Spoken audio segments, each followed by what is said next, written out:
Bonjour à tous. Avant d'entrer dans le vif du sujet,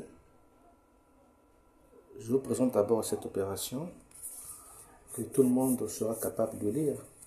Donc là, si on nous demande de lire cette opération, elle est tellement facile que personne ne va fausser la lecture. Ici, on va lire quoi? On va lire donc 2 fois 5, n'est-ce pas? C'est clair. Alors, le sujet repose sur un autre type d'opération qui va comporter deux nombres parmi lesquels un ne va pas manquer. Donc là, je prends 1 qui va multiplier 5, n'est-ce pas?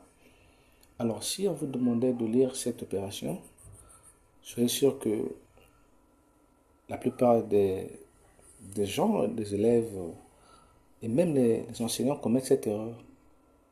Certains vont dire 1 fois 5, n'est-ce pas? Parce qu'on est habitué. Voilà. Alors, ne dites plus, s'il vous plaît, 1 fois 5. Ne dites plus 1 fois 5, s'il vous plaît. Cette erreur, même les parents d'élèves commettent et autorisent. J'ai bien dit tout à l'heure, et même les enseignants. Ne dites plus 1 fois 5. Alors, vous allez découvrir tout à l'heure qu'est-ce qu'il faut dire à la place. Donc, nous avons ici 1. Là, nous avons 5. Entre les deux nombres, il y a un signe de multiplication qui nous permet de lire ou de dire fois, n'est-ce pas? Alors, ce qu'il faut dire, c'est quoi? On dit plutôt 1 fois 5. 1 fois 5, pourquoi? La raison est basée sur ce qui est là au milieu. Voilà. Je vais l'encercler. Voilà, on dit plutôt 1 fois 5. Pourquoi? Parce que fois est un mot féminin.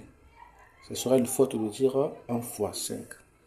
Par exemple, le mot fois, quand il est utilisé, dans d'autres cas, on peut dire 1 fois j'étais à l'école. Vous voyez, on ne peut pas dire 1 fois j'étais à l'école. Il n'y a pas de sens.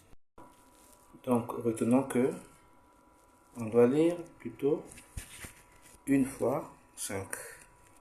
Ainsi, vous serez distingué parmi d'autres. Et surtout, n'oubliez pas de vous abonner et de partager cette vidéo. À très bientôt. Merci pour la suite.